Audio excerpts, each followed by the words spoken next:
because I've been in those places of darkness and feeling like, oh my God, I'm feeling depressed. I have anxiety today. My life is not going where I want it to go, you know, and there's been TV shows like RuPaul's Drag Race that have inspired me. Right.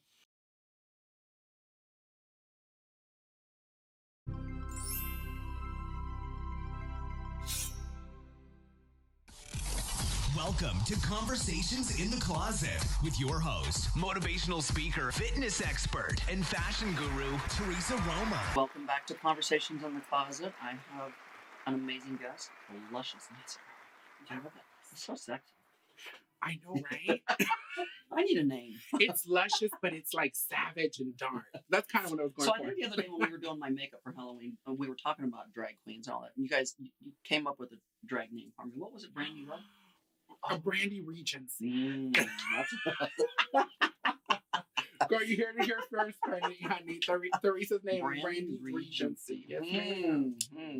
So, listeners, we are taking calls. If you'd like to call in and talk to Luscious or ask him a question, you can call in at 832-685-1025. Yeah, wow. Brandy Regency. Yeah. That'd be a good name. You have to go and trademark that or anything? Girl, you should, girl. Pay your little coin and trademark it before another drag queen comes in and steals it from you. So you got started just in your teens with makeup? Yeah, I got started when I was like around 19, 20 on Halloween one day. My drag mother, shout out to Divina Garza, girl in Brownsville, Texas. She got me up in drag for the first time. She made me look horrible. Oh. I look like a hot mess, cross-dresser clown. And you know what? I went to a Halloween competition and I came in second place. Oh. And I looked a hot mess, girl. But you know what? She traumatized me to the point where I was like, oh, I am never letting anybody touch my face again. Ooh. I'm doing my own makeup from here on forward. So I started playing with my own makeup, and then by the next Halloween, I was like, oh honey, I'm beating my own face. Well, so back then, I don't know how old you are for sure, probably in your 30s somewhere, but yeah. So back then, there really wasn't that many people on YouTube doing makeup, were there? Oh no! So you couldn't like sit there and like now, if you want to learn how to do makeup, you just go to YouTube and you can just sit and watch makeup tutorials forever and ever and ever. Yeah, that was around the time when like makeup was barely starting to make like an appearance on YouTube, like Michelle Phan, and then there was I remember, and I'll never forget it. There was one gay boy, his name was Petrolou. He was doing tutorials on YouTube. Okay. He doesn't do them any longer, right? But he would pull in views, and at the time I was so fascinated, right? So I really can say that Petrolou was one of my first teachers in makeup, because I would. Is it still on? Because I was still. I think it's still on? Okay. He taught me a lot about how to do makeup. He was doing a lot of drag type stuff. Right. I'd never seen it before, so I was very intrigued by the kind of makeup that he was doing. Yeah. So how does it feel to be so well known in the drag community? Like you're a legend. I mean, you mention your name and everybody knows who you are.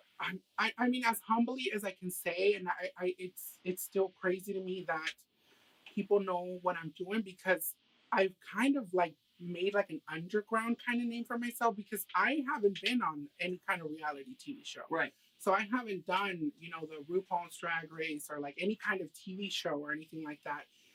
All I've done is just, do my little videos on social media. Girl, I started on Facebook with my good Judy Rich Luck. We would do videos back in the day.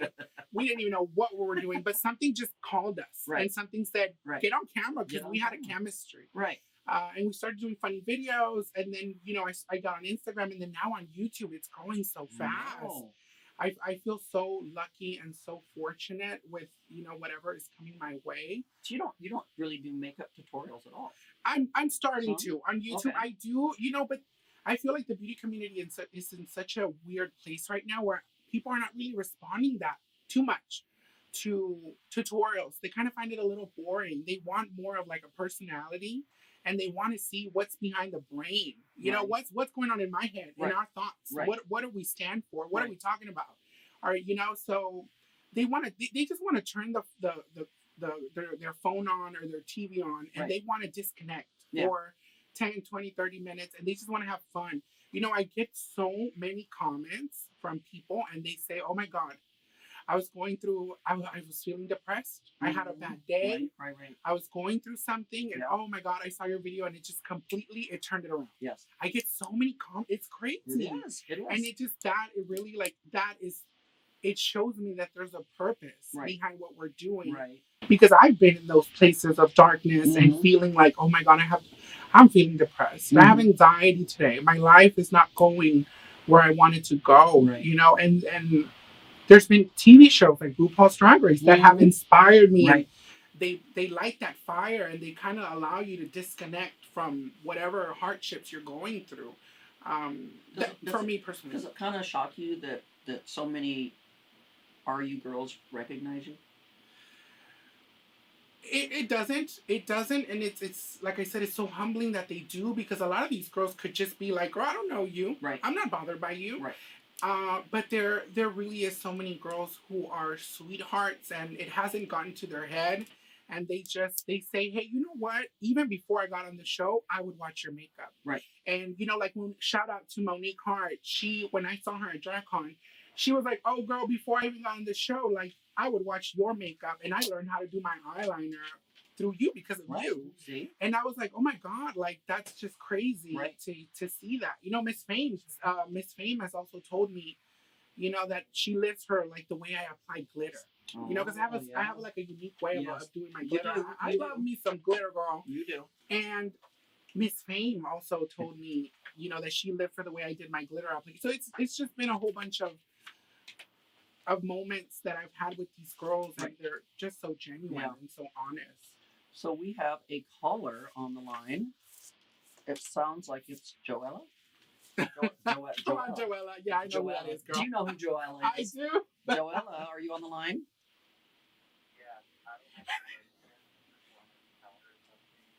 What's T-Girl? Girl, I don't think you should wait to blow up even bigger than you are. I think you should come up with a makeup line. If you don't got coins, try to GoFundMe, because we need a luscious palette. Okay, I need to do a glitter lipstick, girl. Yes, bitch. If anybody knows drag makeup, it's you, honey. So serve us the palette. We need it, okay? That's all I want to say. Goodbye. I love you. Oh, thank you so much, honey. I love you too. Thank you so much. She's a sweetheart. So there you go. The scoop is you need to come out with your own makeup line. Yeah, I know. It's always been in the back of my mind, but I'm always, you know, and Rich has taught me a lot about stop waiting for the right moment. You got to do what you got to do. Because I am such a perfectionist. Y'all know, I would have started YouTube maybe 2-3 years ago, but I don't have the right camera. Right. I don't have the right lighting. Yeah. I don't know how to edit. Right. And I don't know how to do this. So let me wait. And the moment, it never comes. Right. You got to do it. It's true. So I'm at the point where it's like, now, sometimes I feel like, well, let me wait till I have this many followers. Right. Let me wait till I have this much money. And it's always let me wait. And if you keep waiting, girl, your life is going to pass you by, because let me tell you, health is wealth. And you got to really, while you got your health, you got to do what you got to do. Very true. So I'm at that point where I'm like, girl, even if I got a little $100 on my bank account, I'm going to start it. I'm going to release a lipstick, girl. Somebody find me a connection, honey. I need to start doing something. Come out with a blush, a highlighter, something. But it's like, I just got to start. You know what I mean? Right. So he has definitely taught me that you got to do what you got to do and do it now. Yes. So we have another caller on the line. I think this person's name is Sal. Come on, Sal. Sal, are you there? I'm here.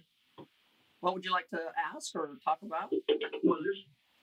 Well, Theresa. Yes. Thank you so much. Oh. But this question is for churches. Yeah. I gotta talk about that in a second, girl. What's tea, honey? Well, I'm a new fan this year, just being been exposed to your sickening makeup look. Mm-hmm. And also, I started following a lot of your folks in Brownsville. But now that you spent some time in Houston this past week, do you have any plans on moving back? And just kind of, I've seen like opportunities opening up for you. Do you see yourself moving back to Houston? I mean, it's definitely a possibility. like I said, I lived here for 6 years. I know Houston so well already, like the back of my hand, girl. I know all the hoods, honey. I know all the crevices, all the holes, girl. Girl. Okay, so it's like, so when I come back, it just brings back memories, and it really does feel like home.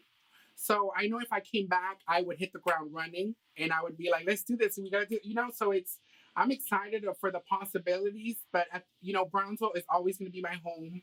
My family lives there. My friends live there. A lot of my friends. So I feel like I'm gonna be one of those co-livers. Like I'm gonna live. That's what I was gonna say. Yeah, I feel like I really do. You could be like by city or whatever. By city, yeah. By homosexual, honey, because I feel like I really do have such a strong connection to Brownsville, Texas, my home. Yeah. But I also have a connection to Houston, so I feel like I'm always going to be coming back and forth. It's good to be around your family once in a while, but then you need to come to Houston and do a little work.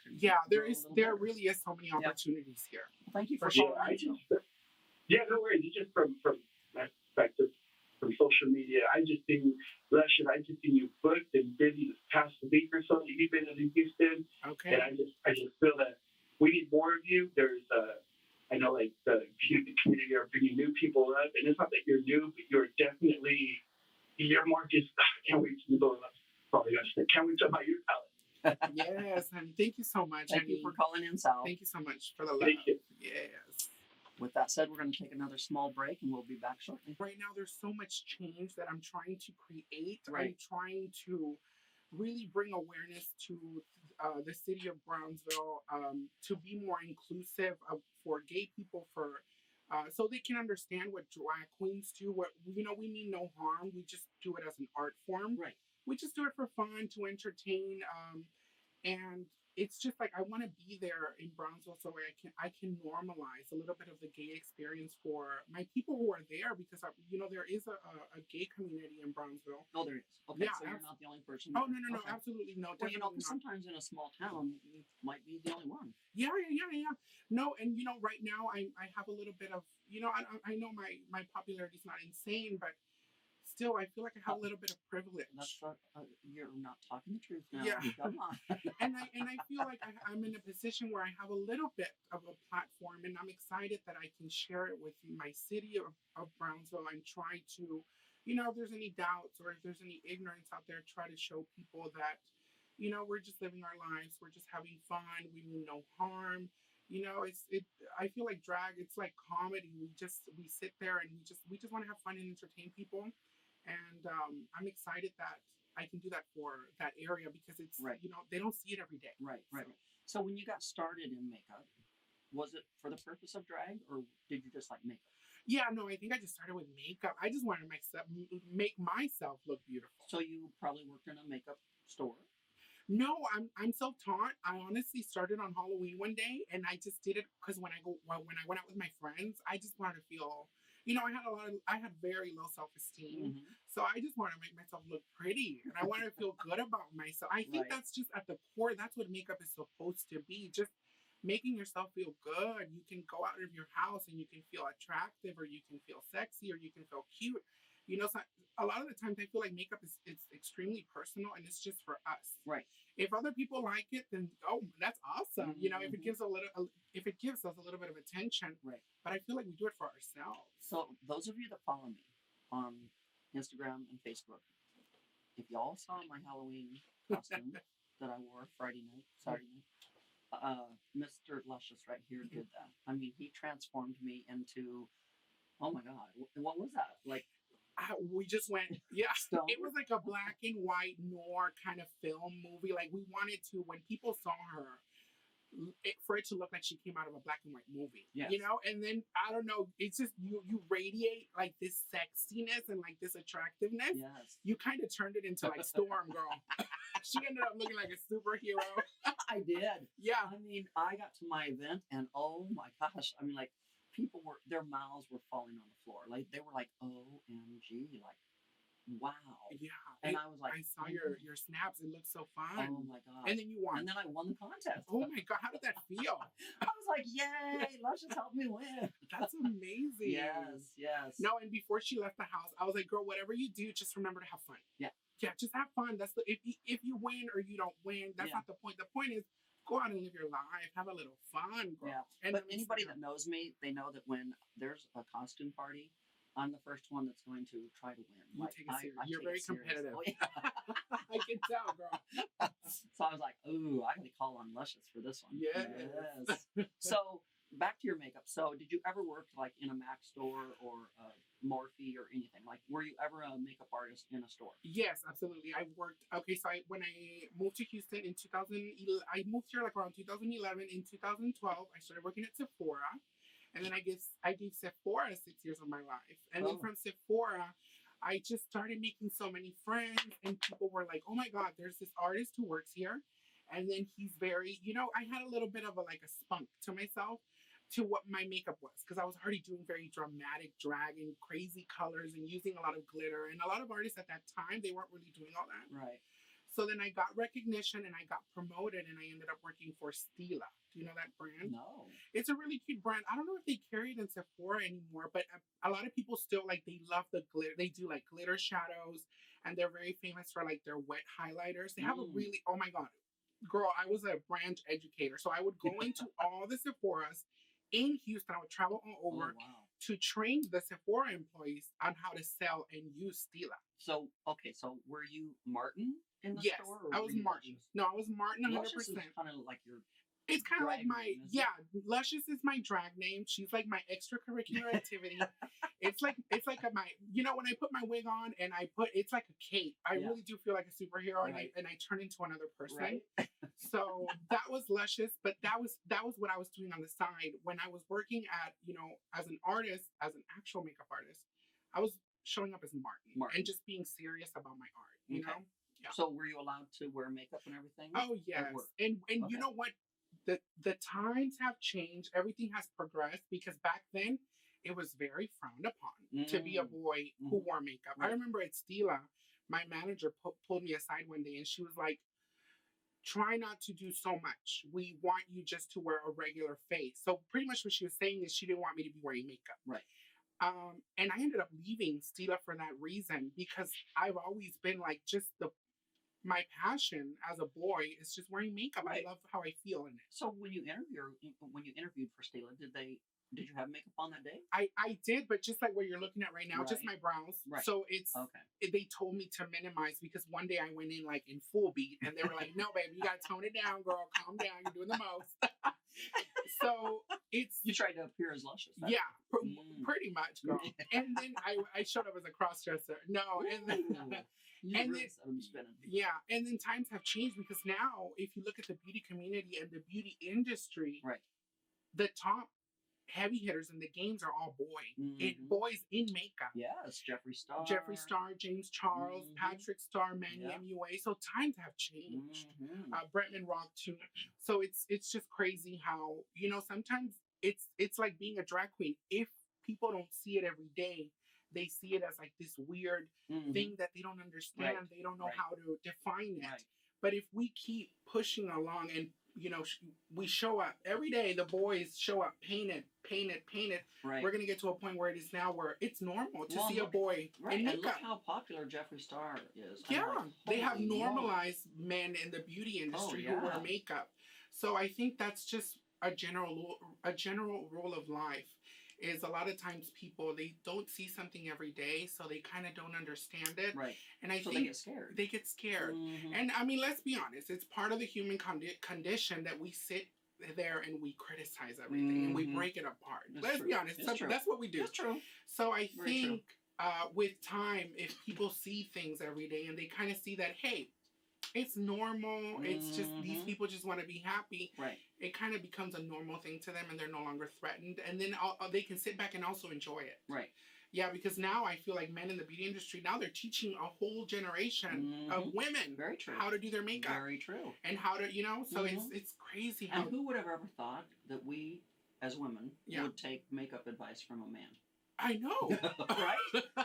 But you know what? It's because, man, we love, when we're gay men, girl, we love makeup. Very true. We do. And we like to transform our faces to make them more feminine. So I feel like women can gain from that. Because, sometimes women, you want to do a little makeup that's just every day, Right. a little lash, a Right. little blush, Right. a little chapstick, girl. Mhm. And then sometimes you want to throw drama. You want to beat. You want to carve your eyebrows. You want to go full eyeshadow, girl. You want to do a Right. hot pink lip. Right. So it's a little bit of everything, and I'm excited that men, they bring drama sometimes. They bring that drama. Yeah, I mean, like I can remember as a child, or even a teenager, I never saw a guy with makeup, or if I did, It was something so strange and foreign and forbidden and I scandalous. was like, ooh, what is this weirdo doing? Yeah. Because you never saw it. Yeah, it's. But now it's so common. I don't care where you go, you see it all the time. Yeah, and I really do have to commend the gay men, who were told no. Right. And they still were like, baby, this is what I do. This is who I am. This is what makes me happy. Right. And they still went out there. They had nerve, and they said, this is me. Right. And they made change. Right. I love it when people defy the odds and Yeah. just go against the grain and just go, you know what, it's my life. I'm going to do what I want to do. I want to live my life the way I want to live it. And I don't care what once again, my favorite saying, what you think of me will never change my life. Absolutely. So with that said, guys, we're going to take a quick break, and you are listening to Amazing 102.5 FM. Oh, I feel like that music is very drag queen. I feel like a drag queen would be doing that song, girl. Yes, ma'am. that was a very good. That was a great drag song. Yes. So we have Lushious Massacr in the house, aka Martin. Mhm. I just can't even look at you and say Martin. I'm sorry. You're like AK Martin, girl. Yes, girl. So, let's go back to RuPaul. Yeah. Would you ever go on his show? Oh, absolutely. I think he has. A lot of people give the show. There's so many critics of the show, True. but I feel like, honey, at the end of the day, if it wasn't for RuPaul's Drag Race, we wouldn't have all these thousands of drag queens out there marching in their heels, honey, mobilizing, normalizing the gay drag queen experience in this country, on this planet. So I'm so grateful for what the show has done, if anything, right, for empowering these girls so they can see the power behind their drag, because there is so much power when you put on a wig and you put on that little makeup girl and that little gay lash girl and you put on that 2-inch heel girl. 2-inch heel. That little 2-inch pop girl so you can walk outside. Like literally just putting on a pair of high heels and walking out your door. It used to be so scandalous. Yeah. And so it took nerve, honey. Back in my day, 10 years ago when I started doing drag around that time, girl. I don't want to age myself, but I started drag about 7 years ago it was so scandalous to walk out your door. And now it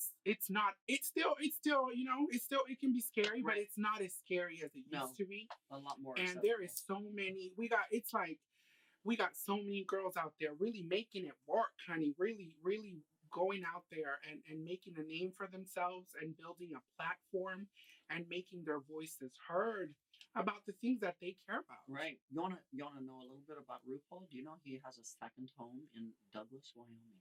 Really? Mm-hmm. Oh yeah, he has like a ranch, right, with his husband. Yes, ma'am. Now, can you imagine seeing? Okay, I'm sorry, people, but Douglas, Wyoming is a town of maybe 10,000 people. Yeah. That's crazy. Hopefully he blends in when he's there. Because he's probably up in the ranch. No one sees him, girl. Well, gated ranch, not bothered. That's true. So hopefully he probably never has to go to the grocery store. He probably sends other people or whatever. But I'm telling you, that's a little town of maybe 10,000 people. And I don't even know if they know what a gay man looks like. I was about to say, out of those 10,000 people, probably like only 1,000 girl got to be watching RuPaul's Drag Race, girl. I don't even know. That's what I'm saying. Yeah. So. Yeah, so she probably enjoyed. I'm sure when she wants to disconnect from the fame monster, when she wants to disconnect from that, she probably goes to Wyoming. Probably doesn't wear makeup. Yeah, and she feels her little ranch fantasy with her husband, girl. Yeah. She put on a little hat and little cowboy boots, and she gets on a little horse, and she's not bothered. For some reason, I can't picture RuPaul on a horse. Yeah, no, I'm sure. I'm sure she goes out there. She has little pigs and chickens, and she goes and feeds them, girl. So they walk the children in nature, girl. She loves it, I'm sure. We are taking calls. If you want to call in and talk to Lushious or ask him a question, you can call in at 832-685-1025. Mm-hmm. So you would do a RuPaul drag show? Oh, absolutely. I mean, like I said, I don't know if I would do the show. It all comes down to what the universe has in store for me. Right. But I really do. I'm a fan of the show. I'm a fan of what it represents. I think it is so empowering to queer people, to gay men, to drag queens, to anybody who has ever been made to feel like an outcast or like you're different just because you're queer. I think the show is very empowering. So I feel like I will always be a supporter. Absolutely. And it would be such a huge opportunity and such a huge blessing if I could be a part of it. Right. Absolutely. I think it would be a great show. Yes, ma'am. I'd watch. Girl, I'd walk in there. It'd be fun. Girl. I would bring the little gay homosexual fantasy to Drag Race. So we have another caller on the line, Jébert. Oh, come on, Jébert. Ooh, girl. I hope I pronounced that right. I know. We probably didn't, girl. Jébert. Mm-hmm. OMG, Theresa Roemer, I love you so much. Aw, thank you, honey. Wow. I found you 2 years ago, and then you were on Rich's channel, and then Lushious, and I'm living this whole time. But my question is, Lushious, if you come to Houston, would you be living with Rich possibly and making more collab videos in the future? Because we absolutely adore you here in my house. Let's be two together. Oh my God. Well, first of all, thank you for calling. You sound like you're really excited, and I love that. That warms my heart because half of the time I feel like nobody's watching, girl. Nobody's paying attention. So I'm excited that we are, we're reaching people. Yes. It's so exciting. I don't know. I feel like Rich and I, we have a very, very special relationship. But if I moved here, I would definitely need my own place. Because we're too deep. Here's the thing: we are too alpha male. As crazy as y'all that sounds, we are A-type alpha male homosexual divas. So I feel like when we walk in, it's my castle and it's my way or the highway. So I feel like if we lived, we could live in the same building. Yeah. Girl, maybe different floors. As long as you guys collab, you guys are amazing. You guys warm our hearts every single day. You guys changed my life. Yeah, no, we talk on the phone almost every single day. We can call each other and be on the phone for 3-4 hours sometimes. It's crazy. We really do have a special friendship, but we are, we want things done a certain way. So I think I could live in the vicinity of where she lives, girl. But I don't think I could live with her in the same house. No, ma'am. I couldn't see that. No. Plus, we need our privacy. Thank you for calling in. Thank you so much for calling in, Thank girl. you. I love you guys so much. Bye, guys. Bye. Yeah, I couldn't see you two in the same house for very long. No, we can survive. I feel like we can survive in the same house for like maybe 3 or 4 days. Yeah. And then by like the 5th day, we're like, oh no, ma'am. Oh no, ma'am. So, might be a strange question, might not be, but at what age did you finally realize that you were gay? I think I realized I was gay since I can remember. Maybe like I was 5 years old. I really think, that young? Since I can remember, I have been extremely feminine. Yeah. I have always gravitated, like I have carried myself very feminine from the beginning. I've been very, soft and gentle and very passive and. And I say that compared to, because I have 3 younger siblings now, but back then I had 2 younger boys, 2 younger brothers. Right. And they were, boys, straight heterosexual boys. Right. They definitely carried themselves very different from how I did. So since I was very young, I've always been a homosexual woman. We have another caller on the line. I believe it's Kyle. Kyle, are you there? I am. What's the tea, honey? Oh my God, let's touch this. Yes, what's going on, girl? So I wanted to know, have you tried out for Drag Race? And if so, who would you do in the Snatch game? Okay. If you made it? Yeah. I don't know. I get that question a lot. Have I tried out for Drag Race? I don't know if I should say yes or no. Because it's like, it's in the past. But I oh my God, this is a crazy question because You know, I would probably do. I love like queer Mexican or Latin figures. So I would do like Walter Mercado girl for my snatch game. I really would. I would feel a little fancy girl. Call in and get your little gay reading, girl. Or maybe I would, I love Mariah Carey. Maybe I would do like Mariah Carey. I feel like nobody's done it, and I'm bitter that nobody's done her because I love me some Mariah Carey, and she is so comical and crazy and just over the top. And I would love to do something like that. So I don't know, but I mean, I would definitely, like I said, it would be an amazing opportunity to be a part of the show. So stay tuned. I don't know. Maybe I'll try out. Who knows? I don't. We're rooting for you. Thank you so much, baby. I love hearing that. Thank you for calling in. Bye, babies. Have a gay little day, honey. You too. Bye. Oh, they're loving you. They're loving you. So you were thinking back around 5 years old, and then did your family accept it when you came out? Oh no, it's so crazy. Like both my parents, I found out later in life that they had a conversation when I was like around 5-6 years old. Right.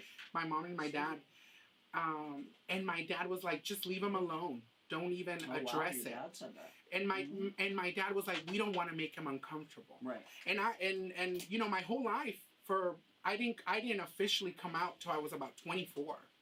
And I had no idea that they were having these discussions about my sexuality or sexual orientation behind my back. Right. So hold that thought. Okay. We're going to take a small break and we will be back shortly. Welcome back. We are talking to Lushious Massacr. I believe we have a caller on the line. I believe her name, I want to say it's a her, Meisha, Meisha, yes. Meisha. Welcome. What would you like to ask? Hey, Lushious, I'm living my best life. I've been on hold. Yes, girl. What's the tea? How you doing, baby? Oh, I'm just dying. I've been watching your Rich Lux today, laughing and crying. I love your little squeak. It's so cute. I have been dying. I've been telling the people on here this online. Oh, thank you so much, honey. Let me take my earbud out because I'm listening to your radio show and you. Girl, I'm so happy I'm calling from Alabama. Oh, yes. Come on, shout out Alabama. Yes, roll tide and tell Rich Lux I'm so sorry he missed my 50. Yeah. What's the tea, girl? What's your question, mama? I just wanted to know how you got to be so brave and strong and inspirational. I love the way you just tell it like it is every time.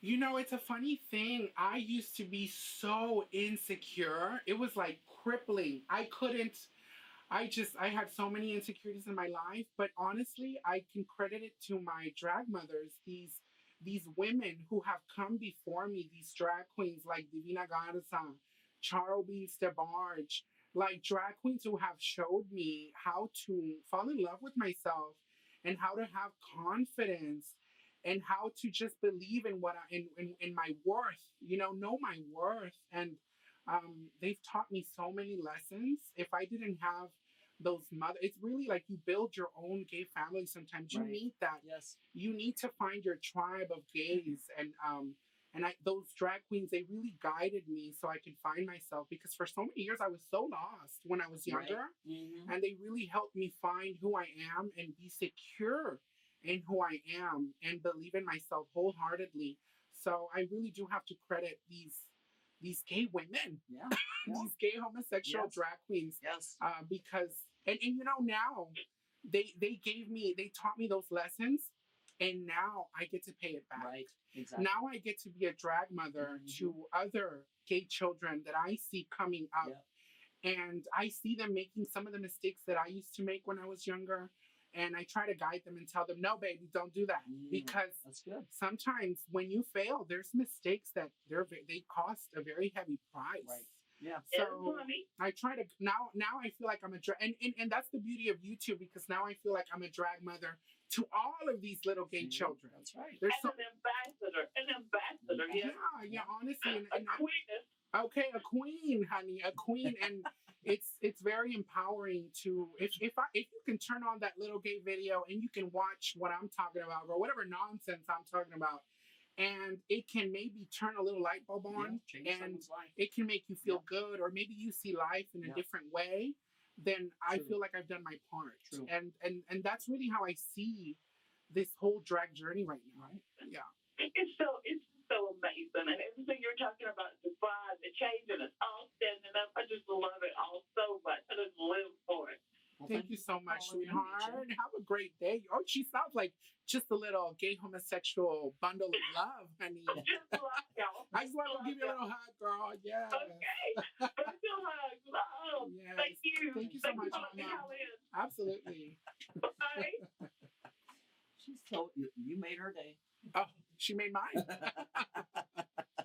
So we were talking about your family accepting it, and it was your dad. Yeah, She said leave him alone. Yeah, my mom later confided in me, and she told me that he was like, just leave him alone. Don't even address it. We don't want to make him uncomfortable, because my mom wanted to have that conversation with me since I was very little. Right. And looking back now, I told my mom, looking back, I was like, I wish you guys had that conversation when I was 5 years old. Right. So I could have dealt with all of those issues from a young age. So that's a good thing to bring out to people Absolutely. is parents shouldn't be scared to have that conversation, because you were growing up with all these insecurities. You didn't know who to turn to. You didn't know what was happening. Yeah. I internalized so many feelings of rejection and like all of this low self-esteem, and sometimes like even like a self-hatred where you're like, oh my God, why am I gay? Right. Why am I this way? Why couldn't I be like my brothers? Right. Why couldn't I, it's sometimes it can be very difficult to live a life as a gay person, because society makes it seem like, well, you're never going to get married. With you or something. Yeah, you're never going to get married. You're never going to have children. But back in those days, the mentality was very like, you're not going to have your happily ever after. Right. And but that's a good thing to bring up to parents, if there's any parents out there listening to this, that you should have those conversations with your child at a young age, because it can help them immensely. Oh, absolutely. If I had all of these conversations with my parents when I was younger, and they had told me it's okay for you to be gay, it's normal. Right. And they had those conversations with my brothers, because now my brothers, we're all in our late 20s, and they still see the homosexuality as a weakness, and they are afraid of it. They're even like ashamed of it. So I don't even really have relationships with my own siblings. Right. And it breaks my heart, because I wish we need to do some family counseling. Oh, and this is one of the reasons why I'm in Brownsville, because I want to be there to show up for them and to be a positive gay role model for them, so they can see, hey, I'm your big brother, honey, and I'm just gay, but that doesn't change anything. At the end of the day, we need to have a relationship. Yeah. Because we don't want to interrupt there, but we do have another caller on the line. Okay. Beatrix. Yeah. Hi, honey. How is she? Hi, Tita. I'm good, Tita. How are you? I'm good, girl. ¿Cómo estás? We're good at changing the world. Yeah. I have a comment/question. Okay. My comment is, I know you have a huge platform and a lot of people follow you and pay attention to you. And you've been known to use your platform for other kind of activism. So why do you think it's important for queer people to vote right now? And is Lushious Massacr voting for Bethel? Okay. I love this.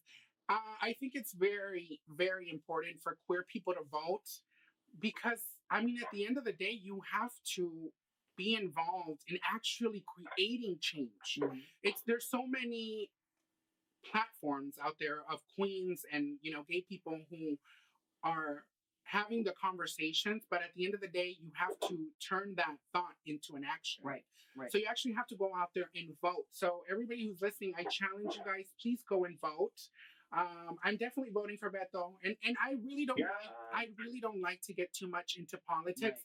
I was actually talking, and Beatrix is one of my really good Judies. She's one of my really good friends. Okay. In my main circle, one of my best friends, and we were talking the other day, and I was like, politics has just gotten so negative. Right. And it's just, it really, when the election came through, this last election, I was so heartbroken. Personally, views aside, I just, I went through a moment where I just felt so heartbroken. And it got to a point where I started to feel depressed. Right. And I really started to feel anxiety. And my days were dark. And I was going through the gigs, girl. And I was going, it was feeling very, very heavy. And then I got to the point where I was like, oh my God, I cannot let this affect my life. No. To the point where I can't go forward. Right. And I cannot keep thriving.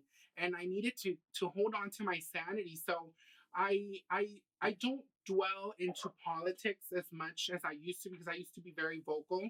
But just for my own sanity, I kind of try to tone it down a little bit. But I mean, I'm still very passionate. I have so many thoughts, so many views, so many ideas. And I like to talk about it, but I don't want to just be a politics central. Right. And I don't want people to just be like, oh my God, all she talks about is this, and she hates this person. And I don't want to be negative, because I feel like politics are very negative. So I feel like right now I have to counteract it with positivity. Yes. So I just want to talk about things that make me happy, the things that I feel like can influence people to make them happy. But at the end of the day, right now we got to buckle down and we got to vote, girl. Okay? Yeah. Because in order to be happy, you also, your surroundings affect so many people. It affects not only us, but it affects so many Americans. So we got to vote, girl. Mobilize and go vote. Put on your low heels and go to the voting booths. Okay? Thank you so much. Thank you, baby. Thank you for calling in. I'll see you later, girl. Bye. Oh, my goodness. So, anyways, we were talking about how your family should have maybe had those conversations with you when you were younger, because maybe you wouldn't have the issues with your siblings that you have now. Yeah, I feel like I would have dealt with it. I would have dealt with, I probably would have learned, because I've learned it now, but I would have learned at a younger age how to love myself. Right. Maybe in my middle school years, my high school years, girl, I would have had a different dating life. Back then, I felt like I can't date. I didn't love myself. How was I going to date somebody else? Right. So I'm at a different point in my life. Now I love myself 100%. And I know my worth, and I know my value, and I know my contributions to this planet. But back then I didn't. And I really wish my mom and my dad had those conversations with me. So I would have known, hey, you're not wrong. You don't reject yourself. Don't have all of these negative feelings about your life. And maybe my little brothers would have, also woken that up, and it would have woken that up in them, and they would have understood that, hey, you have a big brother who's gay, and he's your big brother. There's nothing wrong about him. Right. And maybe they wouldn't have seen femininity as such a negative, as such a weakness. Well, with that said, we're going to take another small break, and we will be back shortly. You're listening to Amazing 102.5 FM. Jay, are you there? Yes, I'm here. What is your question? What's tea, honey? No, it was more just, I wanted to just touch up on something that she was just talking about, with the whole politic thing. I come from an immigrant family, and lately with everything that's been going on with building the wall and then just being under DACA, it's kind of it struck some fear in me and my family, and for the longest time I let that overtake me, and I think it was just awesome hearing him say that finding your happy moments and your happy thoughts to take away from that instead of letting that consume you was really touching, and I really resonated with that. So I just wanted to say thank you for bringing that subject up, because it's something that's personal and dear to my heart. Absolutely. Look, let me say something. My parents, they came to this country. They were both illegal immigrants, and they came to this country, and it is not lost on me the sacrifice they made so that I could be a U.S. citizen. So I will always fight for immigrants, because I know that struggle. I will always be, it's always going to be something that's very close to my heart, because I have lived that kind of struggle where you feel uncertain about what is the future for your parents, or sometimes what's the future for you living in this country, because a lot of times Americans forget that you have to also think about walking in other people's shoes and try to understand how they feel, because some people come here, and I understand that they come here to try to make a better life for themselves, for their children. Very good. That's good. Yeah, Answer. it's honestly. I hope people just. I don't know if you ever felt this way either. Like like being Hispanic and then like obviously like coming from like an illegal or an immigrant family. Like you kind of feel like a double minority. So that's really hard. Growing up like that. And then for the longest time, I was like I said, it was just like you. I've always just been consumed by all that, but now I just, I stop and think about all the sacrifices, and I'm proud of who I am, and now I advocate for that, and I go to the rallies, and it's something that makes me proud, and like I said again, like I appreciate everything that you've shared because it's not often that someone's that open and that comfortable speaking about it, and so it really did touch me a lot. Thank you for calling. in. Let me tell before you go. Let me just say one thing. Just look at it as a positive, honey. People make it seem like you're Latino and they try to make it seem like it's a weakness for us. And it's not. It's a strength. We get to see a double side of different culture. We speak English and we speak Spanish. That is a huge advantage. So you need to look at your Latino-ness as a strength of your identity because not everybody has that side of themselves. So just learn to love that side of yourself and see it as a strength. Stop seeing it as a weakness. Yeah. It's so important, honestly. Thank you for calling in. Thank you for calling in, baby. You're welcome. Thank you so much. Bye. Bye. Yeah. There you go. Yeah, it really drives my gears when sometimes people make it seem like our differences, if you don't look like that cookie cutter picture, they make it seem like, oh, you're not perfect, or everything else that's not there is a weakness. And we as a society would be in such a greater place if we learn to realize that our differences are our strengths. Right. Everything that makes us a different kind of person than the other one is what makes us unique. Right. It's what makes us stronger. It's what makes us be able to walk our journey with a little bit of a pep in our step, a little bit of an extra funk. Right. So I really have gotten to a point where it's like, oh, girl, I'm a big girl. I don't see that as a negative, honey. That's a positive, honey.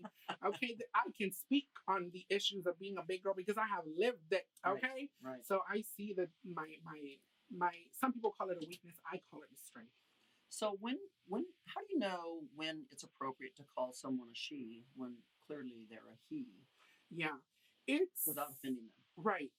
It's sometimes all you want to do is just ask, and they'll tell you because a lot of the times it's just like it's a teaching moment. Sometimes you don't know what people identify because look, for example, me myself, some people see me as a man, but some people might want to say, oh, well, you know what? I'll call her a she because she looks so gay, and I'm just going to call her a she. Right. Personally, I don't mind. I can be referred to as a he or a she because I am more of like gender nonconforming. It means that some days, girl, I feel very masculine, and other days I can identify with femininity. Right. So it doesn't offend me. But there is some people who they take their gender and their identity. They want that respect, and they take it very serious. Because we've been together a few times now, and I look at you as a he because that's what you look like on the outside. Right. But yet I should call you a she because you prefer to be a she. Oh, no. Either one. I identify as both. So you never know because you don't want to hurt someone's feelings or be disrespectful. Absolutely. So like my assistant, Mr. Fabulous, he looks like a boy and he prefers to be called a he. Right. But yet when I hear him talk with other gay men, he's talking about she and honey and all that stuff. So I'm like, okay. It's our inner feminine goddess. We identify with that feminine mystique, girl. No, I really do think it just comes down to just asking. Sometimes, honestly, like nowadays, even I ask because I don't know. And I don't want to offend anybody either. I don't want to come off as, I don't want to offend anybody or come off as ignorant. So I'm just like, baby, what's your pronoun? And then, they'll tell you. Right. They'll tell you. And that way, you can have that level of comfort. Just, sometimes you just got to ask. Generally, as a general rule, if they are all up in the gig wearing a wig and makeup and heels, you want to call them a she because if you call them a he, they might be like, well, don't I look like a woman? Girl, so it's like, it just, Right. So it just, you sometimes it's complicated. You don't know whether to identify by their gender or just whatever you kind of feel like the general consensus of their physical is, if you're not sure, just maybe just ask. But I'm telling you, when you see some of those drag queens in New York, I mean, I can't even tell that they're a guy. Mm-hmm. I mean, they look so much like a woman. Like, whoa, like a better woman than what most women look like. Yeah. No, like, seriously. Honestly. When you've seen a real professional drag show, those women. Yeah, they look incredible. Ooh. And like I said, and also I want to clear up just before we go. Drag. You can be a man who is straight and do drag. You can be a man who is gay and do drag. And then you can be a trans woman and do drag.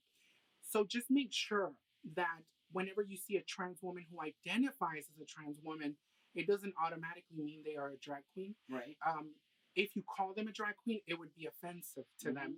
So just remember, as a general rule, drag is just the art form. Right. It's not who we are. It's what we do. We do drag. Right. So you can, and I think that's why a lot of people get confused. Just remember that drag is something that you do. It is not who you are. Right. It is not how you identify. So there is a lot of trans women. Right. Some of the best drag queens in the world are trans women. Yes. And so just remember that you can be any kind. There's even straight women now who are drag queens. Really? Yeah. And there's some really famous, incredible drag artists who are women, biological females, but they're doing drag. Wow. So it's just drag. It's just the art form. It's just that vessel, and then you yourself is a whole other kind of separate entity. So just remember, because I've been in the room where there's a trans woman and they call her drag queen, and it's like, no, girl, don't do that. Okay, we have another caller on the line. The name is Jenny. Jenny, are you there? Yes, I am. Hi. What's your question? Hi. I wanted to ask Lushious when he's gonna have a meet and greet. A meet and greet. Oh, girl. I don't know. That's something that I have never even thought about it. Because, I've been to a couple of Rich's meet and greets, and they get really cute. Yeah. So I'm like, maybe now I need to do one. I don't know if I'm there yet, girl, at that level. What did we just talk about earlier? Quit waiting for the proper time. Okay, girl, I'm going to do a little meet and greet. We're going to talk about it. I'm going to talk to Rich because she knows all about it. We'll do a little meet and greet. Me and my sister love you guys. Like, we would totally fly from LA to Texas for your meet and greet. Like, there you seriously. go. Oh, my God, that's crazy. I'm flying in for you, Lushious. Well, next time I'm in LA, girl, I'll let y'all know. So I'll do a little great meet and greet up in LA, girl. Hit me up, Jenny Cheryl. I'd be all over your comments and shit. Yeah, send me a DM, girl. I'll give you a little gay follow. Yes, ma'am. I love you so much. Thank you so much, baby. I love you so much. Thank you for calling in. You're so sweet. Thank you. No problem. Yes. See? What did we talk about? Yeah, what did we talk about? Quit waiting for that tomorrow. Yeah, do it today, girl. So we need to let everyone know how they can find you. Where are you at on Instagram? Okay, so on Instagram, I am at Lushious Massacre, and it's spelled a little differently because I always wanted to be that little unique kind of girl, honey. So it's LUSHIOUS, and then Massacre MASSACR. So it's a Lushious Massacre. And on YouTube, same thing. Same thing on YouTube and same thing on Twitter. There you are. So you can find him out there everywhere. Find her, find him, whatever. Okay. See, I always get confused. I'm like, it don't matter, girl. It don't matter. So you got to get out there and find Lushious Massacre everywhere. He's everywhere. And I'm telling you, your YouTube channel cracks me up. I mean, like, you and Rich Lux, I'm just like so much fun hanging out with you guys, doing videos with you guys. It's just having a blast with you guys. Yeah, honestly, thank you so much for having me. It was so much fun. Oh, girl, you are the first radio show I've ever been on. That's incredible. You were a virgin. Yes, I'm a virginal woman, homosexual woman, girl. I took your virginity on the radio show. Yeah. So with that said, get out there and find Lushious. He's everywhere. I'm out there everywhere. Make sure you follow us and watch our videos. I'm on YouTube also. And stay tuned because we're going to be having Rich Lux. Yes, my sister's going to be here next week, honey. So make sure y'all tune in and come see my sister. Lux. So you got to stay tuned. My Make sure you download that app and through, follow girl. us. And with that said, we will talk to you.